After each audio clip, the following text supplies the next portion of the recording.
Hey, what's going on, everybody? I'm Jason Rockman, and welcome to the Rockman Power Hour, another bite-sized edition. And we're going to be talking all about a movie that's coming out in a week called Top Gun Maverick. This is the long-awaited sequel to Top Gun. They've been sitting on this movie for 2 years now. It was completed over 2 years ago, and they just wanted to wait until the right time for this to come out into the theater. And of course, now is the time. And I feel the need for speed, and I feel the need to bring on my co-host, Ryan Stick. Ryan, what's going on? Did you get the memo? You got the memo. Yeah. We're rocking the aviators for this episode.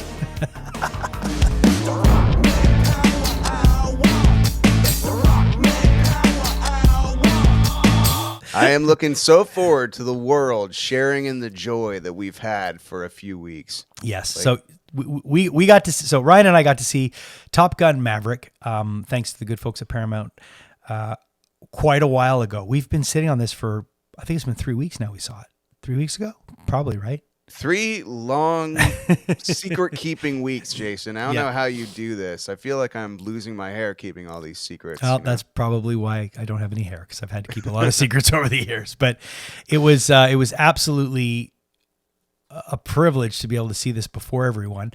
And you and I got to partake in a very early screening. There was you, me, and another journalist, and that was it in the theater.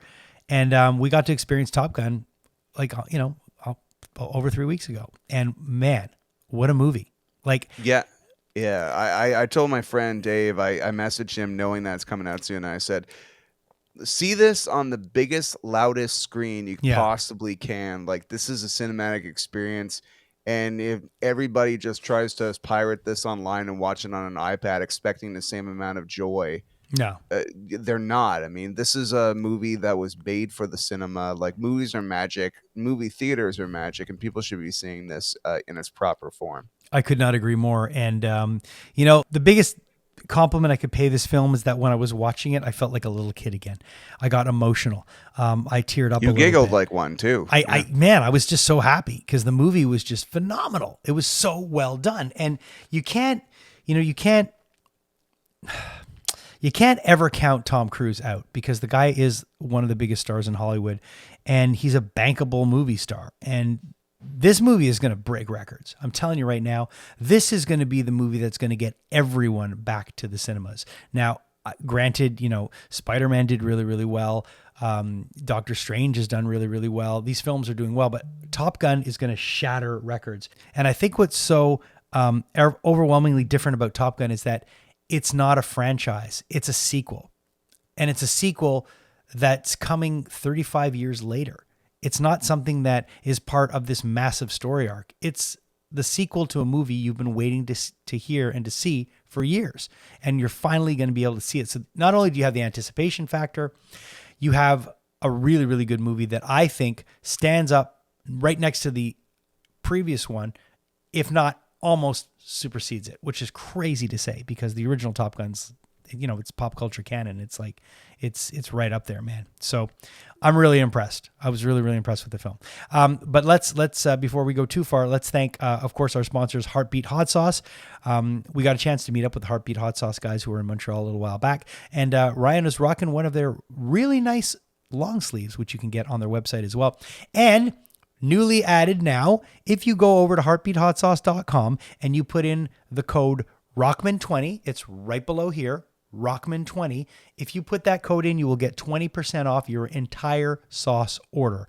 Rockman20, and that code will be working all the time as long as we're involved with Heartbeat. So thank you for that, and go try their sauces. Also want to thank our good friends at Studio House Designs. I'm rocking the Deathgasm shirt, which when I got on here, before I have some words. I might steal your laundry. That's okay. Because Deathgasm, once again, just a big shout out to Studio House and their choices of the shirts that they will make merch for.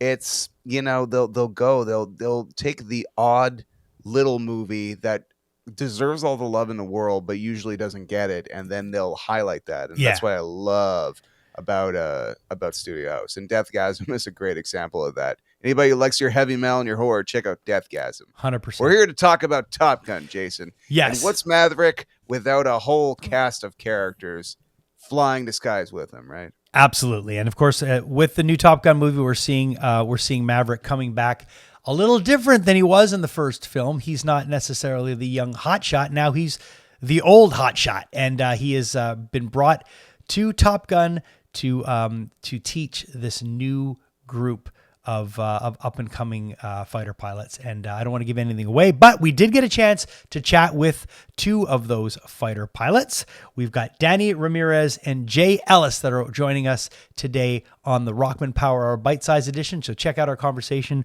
with Danny and Jay. Let's go to the danger zone. Oh yeah. You'd think I regret that, but no, it's delicious.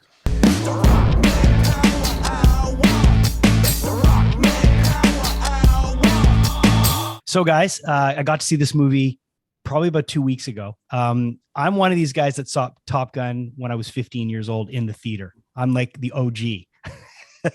I never thought they would be able to do a Top Gun sequel successfully. This was right on par with the original. If not, it almost topped it. And congratulations on that.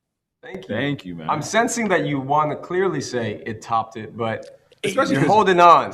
You know, it's like Holy Grail. Yeah, we weren't in the first, So it's okay if you Yeah. it's okay if you want to call it the best because we're in it. It's cool. on record forever. We get it. Honestly, when I was watching the movie, I'm 51. I'm watching the movie, and at one point, I kind of my eyes kind of swelled up, and I was like, I feel like I'm a kid again.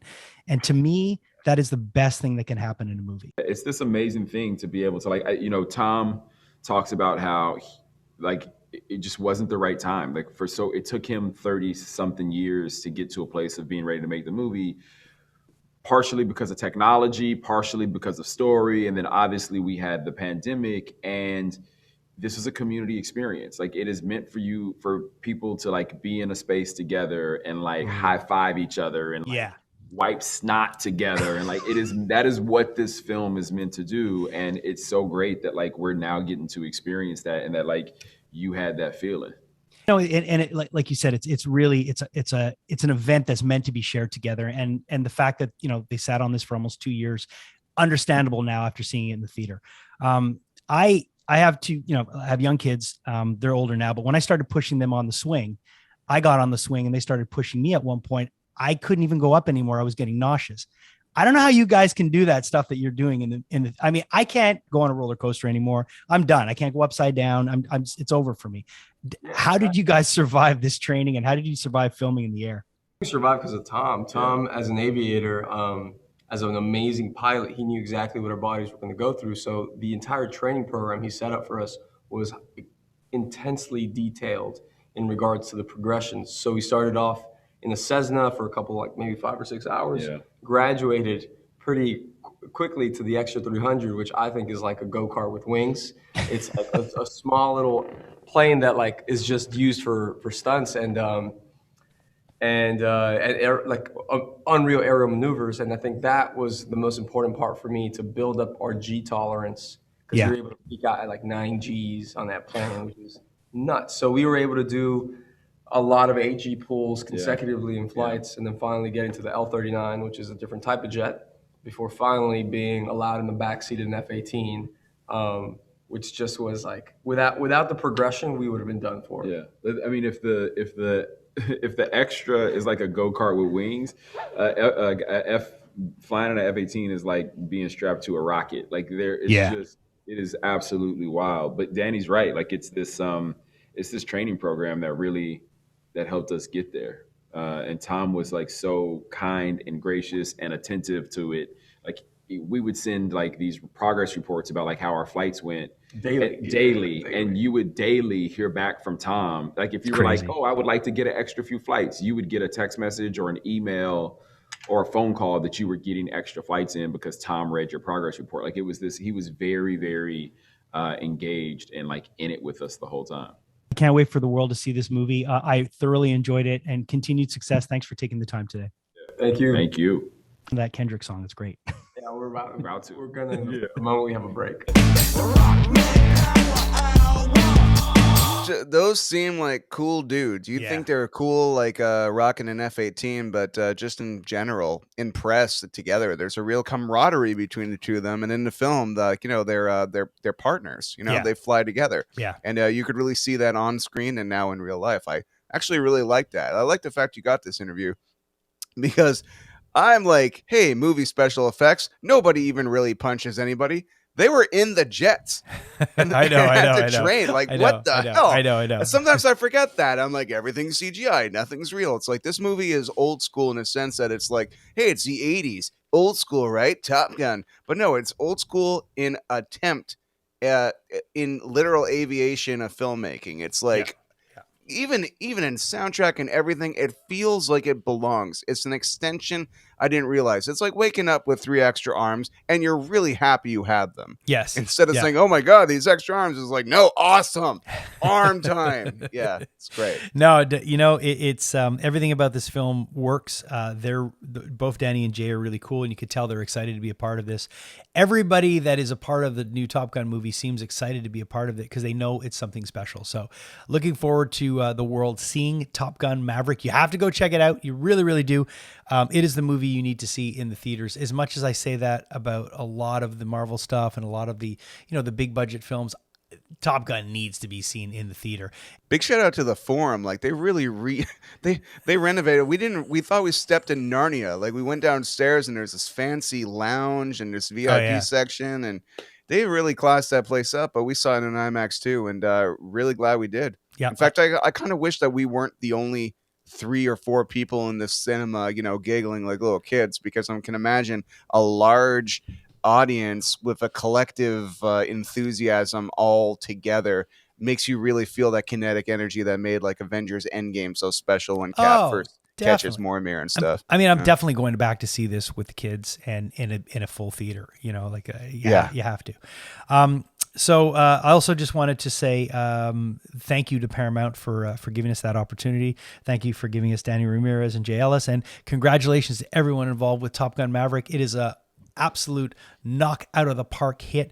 Nothing in the world would make me put on aviator glasses again than this movie, and I did it because I loved the movie. Thanks so much for spending some time with us for the Rockman Power Hour Bite-Size Edition. We're going to be taking a little bit of a break to regroup, and we will be back in mid-June with some new episodes for you. We've got some great conversations coming your way, and of course all through the summer and every week, every Monday moving forward, you will be getting new episodes from us. So try to catch up on some of the older ones. We were at this, we just passed 30 episodes this past week with the interrupters, and there's no stopping us. So we want to thank everyone involved with the podcast, our producer, Julia Kajerski, my co-host, Ryan Stick, my wingman, and of course, Heartbeat Hot Sauce and Studio House Designs.